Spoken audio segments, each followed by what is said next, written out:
Well, that was tough. That was one of the things that I debated and that I used my coach again for thinking about how do I introduce this. And it became real evident that what I needed to start was to implement this was to go back to our vision and have everybody in the staff realize that we are committed to student learning and that we will do anything that it takes for our students to learn. So once we went back to our vision, and it became evident that there was this need then, so how are we going to do this? How are we all going to meet to empower our kids and make learning a priority? And then, well, here it is. This professional learning community tied right in.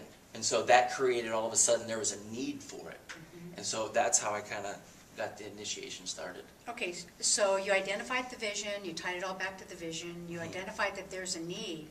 Now you've got the people part of it.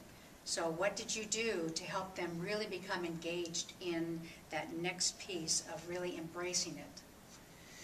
Well, once we went through it, what a professional learning community is, we did it a little bit at a time. It wasn't just, we're going to just jump into this and we're going to create it.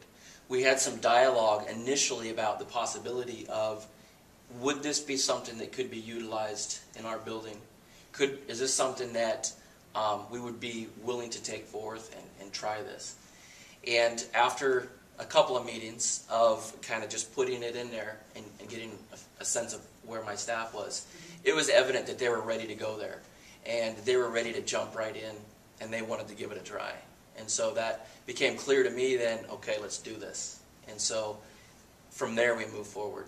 Okay, and so then the move forward, that's a big word, we're moving forward. And so you can't do it all at once, but there are phases that helped you get into that implementation. So let's talk about that a little bit. Well, yeah, there were several phases. And again, going with Al's webinar, he kind of helped me with that. He talks about the phases that you go through. In my particular situation, I think the first phase, again, was getting them to realize that we'll do anything for kids. Then getting them to understand the idea of what a professional learning community is. And we did some staff collaboration, and I used some specific protocols to get staff around the idea of what does this look like? What does this professional collaboration really look like? It's not a staff meeting. It's a place where people come together. And so what we did is, after looking at that, we also went through some documents that Al had available for me, and to look at what other professional learning communities have done. And by doing that, that set the stage for, oh, okay, we see what the work is without having to guess what it is. So everyone would feel comfortable moving forward from there. Once we got there, though, again, here it comes into the trick of, you're in a rural community. Professional learning communities were really established to get department heads together and math departments in these huge buildings to all talk about common assessments and things like that. Well, when you have 5 teachers in your building and no 2 people are teaching the same content throughout the day, that becomes a big challenge. And so one of the things that we had to really sit down as a staff and look at our data from SBAs and all other kinds of data and say, what do we all have in common so that we can move forward? What do we want to address? What's going to be the focus of our professional learning community? And it became real easy that there are a lot of things that we can share. Student engagement, we all care about that. And so finding that focus and then letting that focus kind of take over. So it was big. And of course, another implementation thing was, when are we going to do it? How are we going to make it work? What is the time configurations? And that was tough. I mean, that was one of the things you really have to look at. What are our resources? I can't hire a sub to come in and take over. I don't have enough in-service days every month to sit down and say, well, we're just going to take one off every month.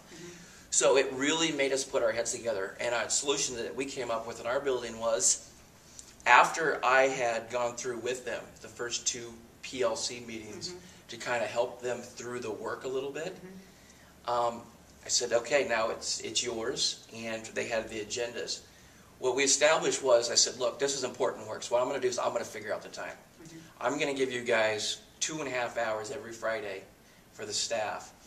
And what that worked out to be for us was I took the aides and I, the classified staff and myself, took the entire student body Friday morning from 9 to 10:30. So the teachers would have 2.5 hours from 8 to 10:30 every other Friday at first for that time.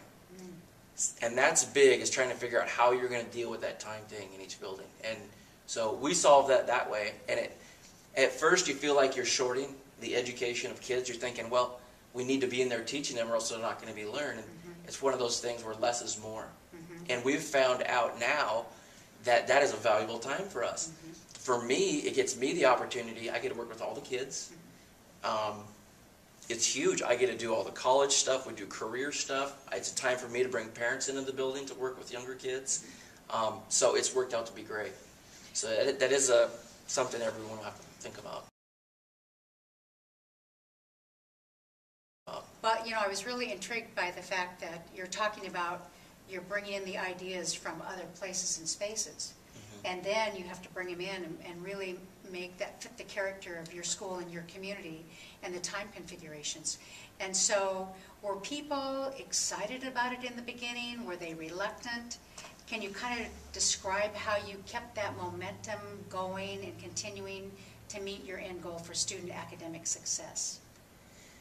Yeah, that is a big one. Keeping the momentum going, because at first when something is new and they try it out and they're not sure if it's going to work or not. In our situation, it was so powerful of a thing that it was like a snowball rolling down a hill. And once it got going and the teachers realized the power that they had, being able to sit down and work through issues and come up with common things, and it really empowered them to the point where they wanted to do it every Friday, it's all this stuff, and it was great, and the work just continued that way.